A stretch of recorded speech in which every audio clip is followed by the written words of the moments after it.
If you've bought a gasoline car and you're thinking, well, it's all right, synthetic fuels will save me.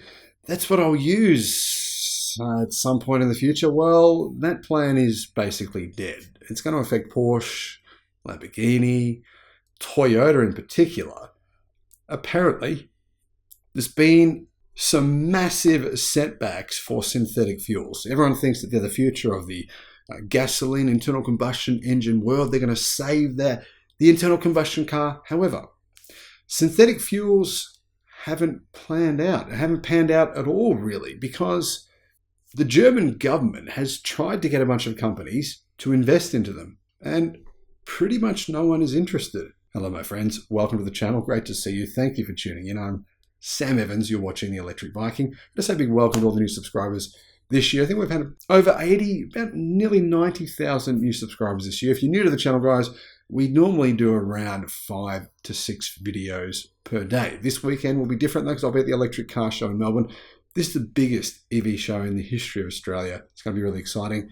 The German government, one of the most vocal critics of electric cars because it's afraid of losing its automotive industry, which is actually happening right now, has failed to secure any support for its proposed investments into synthetic fuel development. Basically, the German government has said to a bunch of companies, synthetic fuels, do it. And we'll give you a bunch of money. We can't pay for all of it, but we'll put in billions of dollars. And they heard back, well, this is the noise they heard. Just crickets, nothing. The proposed rollout of synthetic fuels has faced some pretty big setbacks after planned investments into the so-called carbon neutral technology, which will still poison your lungs, by the way, intended to keep petrol and diesel engines alive, has gained almost no traction in Europe, which is really the only place in the world where it's was even been remotely taken seriously.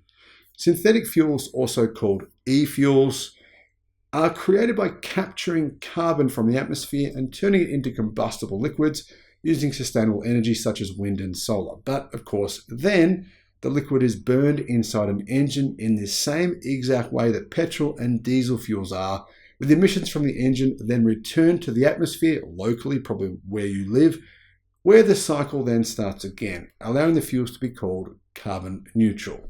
Basically, any company can come along and just take carbon out of the air. They can take it out who knows where, and then someone comes along and, well, everyone comes along. If they plan on buying synthetic fuels, they put it in their engine, in their car, and pollute in the same way that people do now. So it's not really clean and green in the way that companies like Porsche like to say it is. It's also very, very expensive. It's said to be around 5 to 10 times more expensive to fill your car with synthetic fuel than what it is to use normal petrol or gasoline. As reported by Politico, Germany's Minister for Transport, Volker Wissing, intended to use the recent IAA Munich Motor Show as a platform to spruik and showcase the benefits of synthetic fuels. He had intended to have signatories from other countries, like Japan, pledge to invest in new e-fuel plants, though only representatives from the Czech Republic, Japan, and Morocco signed up. And basically, this didn't work. This led the transport minister to scrap the proposal. Germany, they'd had high hopes for this, and they realized it's not going to work. According to Politico, Mr. Wissing's proposal included a desire for the countries who pledged investments to share their knowledge about synthetic fuels and defend technological neutrality, advocating for the use of multiple technologies to lower vehicle emissions, such as hydrogen or synthetic fuels, rather than only electric power, which they say won't work because they hope it won't work. Anyway, the European Union will all but ban the sale of new petrol and diesel cars by 2035, along with many other places worldwide, including China, as this proposed legislation will require a 100% reduction in tailpipe emissions from new cars sold on the continent by the middle of the 2030s. Now, there's been a lot of opposition, in particular from Germany. They're trying to repeal these bans in 2035 because, as it stands, already thousands of jobs in the German automotive industry have been lost. At the same time, there's been amazing resistance to Tesla's plans to increase the size of its factory in Germany, which would obviously be able to give these fired people, a lot of people being fired in Germany in the automotive industry, but they could get new jobs at Tesla if Tesla was given the approval to increase the size of the factory. But instead of that happening, you've got basically professional arsonists targeting Tesla's factory, trying to set it on fire, which they did, and then also setting Tesla vehicles on fire in Germany. It's the only country in the world, really, where full-blown attacks are being made against Tesla and against even Tesla's car drivers themselves, which, in my opinion, shows you the absolute desperation there. This is really quite a situation that I think is really a bit embarrassing. But anyway, traditional petrol and diesel engines will be allowed to use synthetic fuels as of 2035 in order to meet these stringent emissions targets, thanks to pressure from the German and Japanese governments. Though as it stands today, e-fuels are significantly more expensive than existing petrol and diesel, and they will be forever. There's no real way to make them cost effectively. Car makers like BMW, Lamborghini, Porsche, and Ferrari are hoping and pushing for the use of synthetic fuels to reduce emissions, with Porsche actually investing in a synthetic fuel plant to be built in Tasmania, which is a little island off Australia. Now, I'm sure Tasmanians wouldn't enjoy me calling it a little island, but realistically, it's a long way away from Europe. Porsche claims this facility, which is being built and operated by global synthetic fuel company HIF, could produce up to 100 million litres per year of synthetic carbon neutral fuel, says drive.com.au. Not really all that much. And then the problem is you've got to ship it from Tasmania, which is half a world away from Europe, all the way to Europe or somewhere. But Tasmania is a very isolated place. That's a long way from any population centres. Very strange decision from Porsche. Japanese car giant Toyota has repeatedly thrown its weight behind, in other words, it's supporting 100% synthetic fuels and hydrogen cars, whether that's hydrogen fuel cell EVs or purely hydrogen-powered EVs with hydrogen engines, developing both hydrogen fuel cell vehicles as well as traditional internal combustion engines fueled by gas or liquid hydrogen. Bit of a last-ditch desperate attempt to ignore the fact that only 0.3% of its car sales last year were electric. This year, 21% of all cars sold in Europe in the last 2 months have been fully electric. China, it's approaching 40%. The electric disruption is now in place in 24 countries worldwide. We've already hit a tipping point. So it's a little too late, I would say, for Toyota, but you never know. And to give Toyota some credit, they have just invested in gigacasting machines in order to kind of emulate what Tesla is doing with the Tesla Model Y. Toyota say it will save them a huge amount of time and money. They're going to turn 88 parts into one part and save themselves many, many hours. In fact, they're saying it'll turn 3 to 4 hours of work into about 30 seconds using a massive machine. So Toyota saying Tesla produces cars in a far more efficient way than they do, which is interesting. Now, a lot of noise is being made about synthetic fuels. Some say they're the magic way that the internal combustion engine can be saved, but it's very unlikely for a few reasons.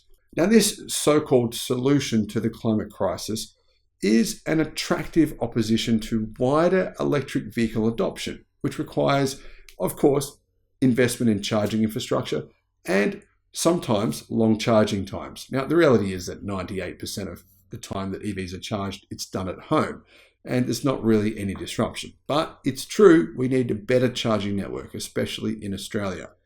Production of the alternative fuel, synthetic fuels, it's trying to be ramped up, of course, by Germany and Japan, but manufacturers are increasingly saying it's just too expensive. Porsche themselves say that e-fuels bring an 85% reduction in carbon emissions. Now, that's not zero, but it's certainly a lot better than petrol and diesel. But does this mean that in years to come, people will simply be putting synthetic fuel in their vehicles? Well, I think that's extremely unlikely. First of all, synthetic fuels describe a liquid fuel that basically have the same property as fossil fuels, as in petrol and diesel, but they're produced artificially in an environmentally friendly way. However, both diesel and petrol synthetic fuel consist of chains of different hydrocarbon molecules. The universal brick needed to build any type of hydrocarbon fuel such as petrol or gas. Fossil fuels are actually created by the pressurization of organic matter over the course of millions of years. Synthetic fuels are made by imitating these processes using renewable resources, basically solar and wind. Although burning synthetic fuels will produce carbon emissions, the idea is that they're cancelled out. But making the synthetic fuel itself takes vast amounts of electricity. And to ensure it's done in a carbon neutral or sort of close to carbon neutral way, that energy production is extremely challenging. So how are they actually made? Well, synthetic fuels are made using a variety of different methods. There's not one way to do it. In most cases, they're produced though by splitting water into hydrogen and oxygen through a process called electrolysis. This hydrogen is then processed with carbon dioxide drawn from the atmosphere to make a methanol, which can be turned into synthetic raw petrol. As you can see, it's a bit of a convoluted process. The new petrol or gasoline can then be turned into a standards-compliant petrol, which can be used in all gasoline-powered combustion engines without making costly modifications to the vehicle. This is happening today at Porsche and Siemens Energy's factory, which is based in southern Chile. They have invested a lot of money into a new synthetic fuels factory, and the reason it's based in Chile is because it's very windy there, and the factory will use wind power to actually get it to be carbon neutral. Porsche sees the technology as an important way for it to be able to stave off having to build only electric cars. And in fact, Porsche currently uses the fuel to power its Porsche Supercup Motorsport category in Europe. Porsche isn't the only one though. Mazda are hoping it will work as well. They're involved in partnerships investigating the viability of synthetic fuels, and they see it as one way of powering their enthusiast vehicles such as the MX-5. Mazda doesn't really want to be EV. It doesn't plan on investing a lot of money into electric cars. In fact, a very, very minimal amount. It wants to actually make better engines. That's what its focus is on right now. And in fact, that's what it's investing money into, engines. Now, all of this sounds potentially like it could pay off, but yeah, no, it's all a bit too good to be true. And here's why. There just isn't enough to go around, and there never really could be. Porsche's factory is on track to make 130,000 litres of e-fuel in 2022. In fact, that's what it apparently did. It says it's going to make 55 million litres in 2024 and around 500 million litres in 2026. But here's the issue. The United States alone, just one country, used 467 billion litres of finished fossil fuel in 2020. Of course, the other problem is that the cost of making these fuels is ludicrously high. Porsche estimates its e-fuels cost is US $10 per litre. That means a 70-litre tank would cost around $700 to fill. Probably out of the budget of about 95% of the world's population. Maybe more than that, in fact. Experts say that if we scaled production, the cost would still be at around $7 per litre. Extremely high. By the time synthetic fuels could feasibly compete on price parity with fossil fuels, it'll be way too late for the world to hit its net zero targets, and by then, EVs will simply be cheaper than gasoline-powered vehicles anyway. The electricity powering EVs is cheaper, in fact significantly cheaper even today, than gasoline and diesel. And the other reality here is that many people have solar and they make their own electricity for free. And the number of people with solar is blowing out enormously. I mean, for example, this year alone, a 30% fall in the cost of solar panels has meant millions of people worldwide are saying, thank you, we'll put solar on our roof and power our cars for free. Here's the other problem. Synthetic fuels have actually been around for decades, but the technology is only ramping up now, as in within the last year.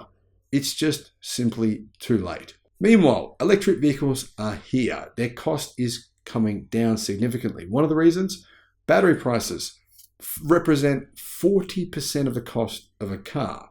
And the price of batteries has come down 30% this year alone. Plus, EVs are powered by renewable energy and, of course, coal. But the percentage of renewables being used worldwide continues to grow at staggering rates. By 2030, EVs will be cheaper to buy outright than internal combustion engine vehicles. And by then, synthetic fuels will be dead in the water. A wasted investment. Porsche, in my opinion, could have made a much smarter decision with the money that they've been spending. Mazda would be well advised to forget their obsession with internal combustion engine vehicles and simply accept the future. Thank you for watching.